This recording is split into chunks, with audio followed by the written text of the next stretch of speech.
It's important that a hunter learn what to eat in his part of the world and know where that type of food is available.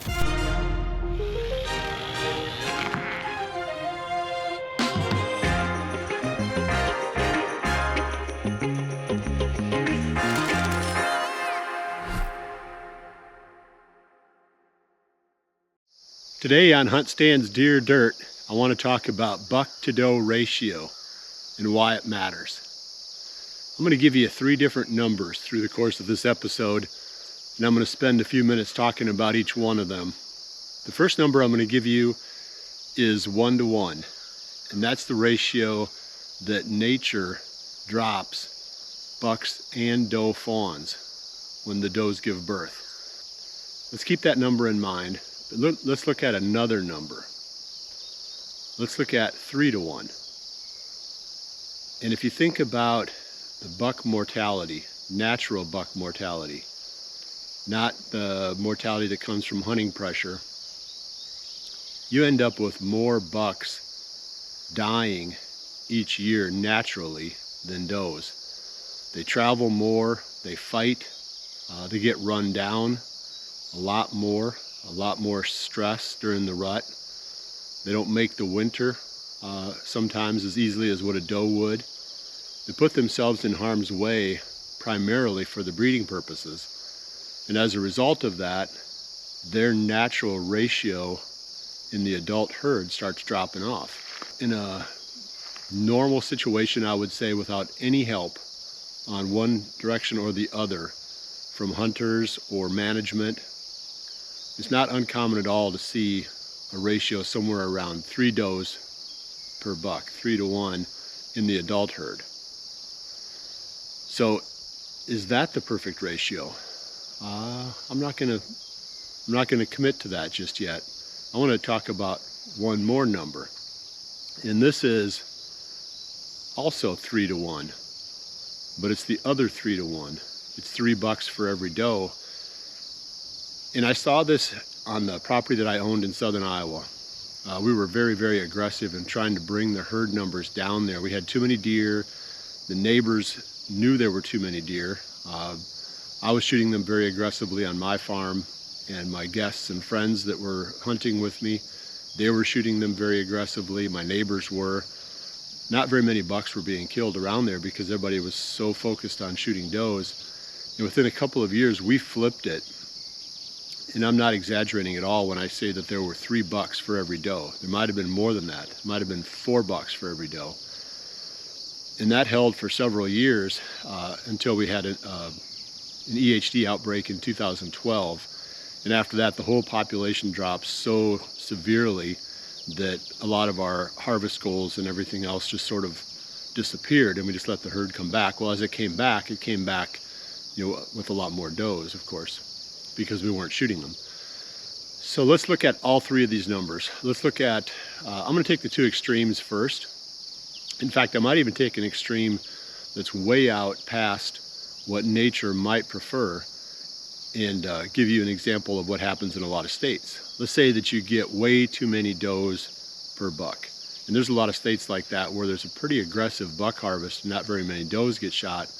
You end up with maybe 6, 7, up to 10 maybe does for every buck. Well, for breeding to take place in those states, it has to stretch out over months, because one buck isn't going to breed 6 or 8 or 10 does when the primary rut comes in. They just don't have the energy, the time, the cycle runs through too quickly, and the doe is back out of estrus and she hasn't been bred yet. So it's going to stretch into a second and probably even a third month of pretty significant breeding in order for all the does that are of age to bear to actually be bred. So every 28 days they'll cycle back in again. So if they don't get bred on their first cycle, they'll be back again 28 days later with a second cycle, and now that puts those bucks through the same stressful time frame that they would have faced during the primary rut. It's not a good way to get these does bred quickly, keep the stress level down on the bucks, make a compact short rut when you've got that many does that have to be bred every fall. So that's a common extreme. So now let's fall back to the 3-to-1, the one that you would say is probably, a little bit more natural. This would be a typical buck-to-doe ratio in most states that are well managed statewide. A lot of the Midwestern states, I would say, are in that neighborhood of a 3-to-1 does per bucks ratio. And some are probably going to be just a little bit better, some a little worse, but that's going to be sort of an average throughout the Midwest and even out into the plains. Doe hunting is very well accepted in the Midwest. A lot of my neighbors they just as soon shoot a doe as a buck. So there's not that resistance or that stigma that says I need to kill my buck. They're more interested in just getting the deer, filling the freezer, filling tags. So there's a lot more does in the harvest. So it's common. And I can't say from a biological standpoint exactly how all that stacks up, but I do know that the rut is fairly intense, and the bucks, generally are going to have most of the does bred within 2 cycles. Let's say the primary cycle is going to be the middle of November, and the secondary cycle is going to be early in December. And there's usually not much going on in January unless it's doe fawns being bred. By the second cycle, almost all of the mature does have been bred. That's what I would say is a realistic number that, if you hit that, you're going to be running a pretty healthy herd. So now let's look at 1-to-1, and that's just going to intensify the rut. There's going to be less does available, so that means the bucks are going to have to compete more. There's going to be a lot more movement among the bucks. The intensity of that primary rut is going to be higher because of the competition that has to take place, the amount of ground that the bucks have to cover in order to find that 1 or 2 does that they're going to get a chance to breed that fall.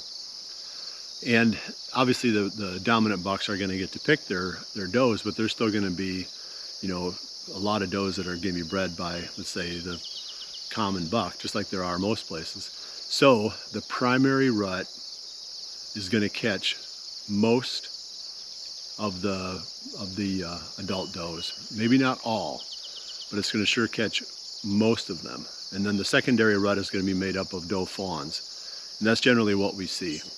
This farm I would say that I'm on right now is about a 1-to-1 buck-to-doe ratio. And that's the kind of rut that we see. We see a fair amount of intensity on that first cycle. And then when we come back around into December, you don't see much intensity in this rut, but you do see bucks chasing doe fawns. And you do see some of that breeding taking place. You even see some of that, surprisingly, in November, because they're in such good shape. The doe fawns are, that they come into their first estrus in November, which kind of surprised me because I didn't expect it, but I've seen it a few times here. So now let's take a look at that third number that I threw out there, and that's 3 bucks per doe, flipping the ratio. So what did I see? And that's the big question. It was a very interesting experiment. We didn't necessarily go into it trying to flip the buck-to-doe ratio. We just didn't have any choice, because in order to bring the population down, we had to aggressively harvest the does. Well, in the process of doing that, of course, you turn the ratio. If you do it for enough years, you're going to have a lot more bucks than does. Everybody thinks that if the buck-to-doe ratio is flipped, that the bucks are all going to leave, but that's not what I saw. What I saw was the rut was very intense. All the bucks were beat up from fighting, and I won't say all, but a high percentage. A lot of busted up antlers by the end of the rut. They were fighting and competing very aggressively, covering a lot of ground for those available does. So I'm sure the rut was over very quickly. I didn't pay super close attention to it, but I don't remember any December breeding activity.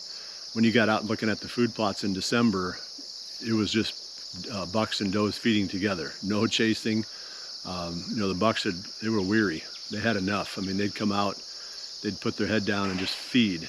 So you didn't see a second rut again, unless it had to do with the doe fawns that were coming into their first estrus. You're always going to pick those up a little bit. So then the big question is whether all the bucks leave. Do all the bucks leave when you've got so many bucks and so few does? Well, you got to think about how they operate. They don't have a communication system. So they wouldn't know that a mile away there's a bunch of does unless that was part of their range. So what I found was the bucks didn't leave.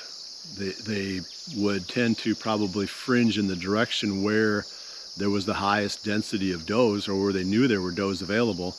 But it's not like they were just taking off and just heading out into, areas unknown, just hoping to find does. They don't do that. They operate on what they know is in their range. And if their range doesn't circle into an area with higher doe densities, they wouldn't have known that they exist. So the bottom line is that it was a very interesting time. The hunting was exciting, and the bucks didn't all leave. So, is that a target? The biggest problem you run into if you flip your buck to doe ratio that much, it's really, really challenging to get there in the first place. You've got to shoot a lot of does, which means you've got to have a lot of help from not just people on your property, but your neighbors too. Because you can't create that perfect little vacuum inside your 200-acre property and think that the neighboring deer aren't going to, disperse into there. So that means that the densities have to be flipping to a certain degree, even on the edges of the property that you own. So it's super hard to get that, buck to doe ratio flipped around. The other situation you run into is the risk that if you do have some kind of a disease outbreak like we did, you're already kind of at that tipping point. You don't have a lot of reserve. There's not a ton of does. So when the EHD broke out in 2012, our herd just caved quick. So there's that built-in, I would say, risk of a downside, if something happens there. So I've asked myself a few different times if I'd be willing to do it again, and I am willing to do it again. It would be interesting to try it one more time to get that buck to doe ratio flipped. And I would say little by little, it's probably edging in that direction here. I probably have maybe slightly more bucks than does now, because again, we're shooting does, we're not shooting very many bucks. And we're not killing a lot of does either, but we're killing way more does than bucks here. So naturally over time, that ratio is going to start to turn, as long as the neighbors are also shooting does, which they are. So now I want to talk about what is the perfect buck to doe ratio. And I think it falls somewhere between 1 to 1, 1 buck per doe, to 1 buck to 3 does, 1 to 3 bucks to does. If you're in that range, I think you're fine. I think that's a good goal to strive for. Ideally, 1 to 1 would create that, more intensity in the rut, probably reduce the stress on the bucks because they don't have to be rutting as long. It's more the length of time that they have to rut that wears them down than the intensity at which they rut. So I think they rut pretty intensely no matter what. It's just that if they have to do that for 2 or 3 months, it's a lot harder on them than if they only have to do that for 1 month. So if you've got the ability to manage the doe population on the property that you hunt, striving for that 1 to 1 or 1 to 3, somewhere in there, ratio is a good goal. So the first thing you're going to need to know is how many deer you've got and what the ratio is right now, because if you're going to get from point A to point B, you've got to know where point A is. What is my current ratio in order to decide whether or not you need to adjust that. And for me, it's more of an experience thing. I've done it so long that I can tell just by watching the deer what my ratio is. Just from my hunting time, I've got a really good feel for what the ratio is. And when Jack Houston flew my place with the thermal drone and counted deer, he was exactly where I thought as far as the buck to doe ratio here. So you can do a pretty good job of just guessing at it. But if you want to be super accurate, there's 2 ways you can go. You can either get a aerial survey done by somebody with a thermal drone and actually count the deer. And the really good ones have strong enough cameras on them that they can, they can zoom in and they can tell, looking at the deer themselves, whether it's a buck or a doe. So you get not only your deer numbers, but your sex ratio. The other way you can do it is with a trail camera survey. And the Quality Deer Management Association several years ago came up with a guideline for how to do a trail camera survey. So that's one you might look up. I'll see if I can get a link attached here.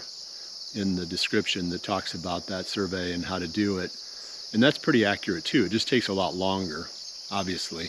You're going to have several weeks involved in getting a trail camera survey versus a couple of hours with the thermal drone. So once you got the number, you can figure out how many does you need to be targeting each year. Generally, in order to hold a population, you have to shoot roughly 25% to a third in good ranges of the adult deer. So let's say if you've got 40 does and you're trying to reduce the population, you've got to shoot more than 10. And because if you shoot 10, you're probably going to hold. You're probably on that status quo, maintaining the status quo. What a cool sound. So striving to shoot 25% of the adult does is going to keep the number probably pretty stable. If you go above that, pushing towards, say, a third or more, a third to a half would be the range you need to be at if you're trying to bring your numbers down. It takes a lot of work. It takes a lot of energy to shoot the number of does that's required in order to change the buck-to-doe ratio. But it can be done. Like I said, we did it in a very significant way on that farm that I owned in southern Iowa. You can see them. Background music.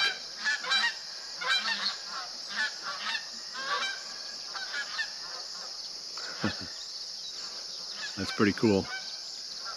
Well, hopefully that gives you a few things to chew on. If you have any questions about this, gosh, I've done a ton of computing how many does to shoot, and we have sure shot a lot of them. I mean, I've shot hundreds of them in my life, and I've got some ideas about not only how many you should shoot, but how to go about getting it done. So leave the questions in the comments, and I'll circle back and try to help you out there as best I can. Well, I appreciate you joining me, and I'll see you right back here again soon for the next episode of HuntStand's Deer Dirt.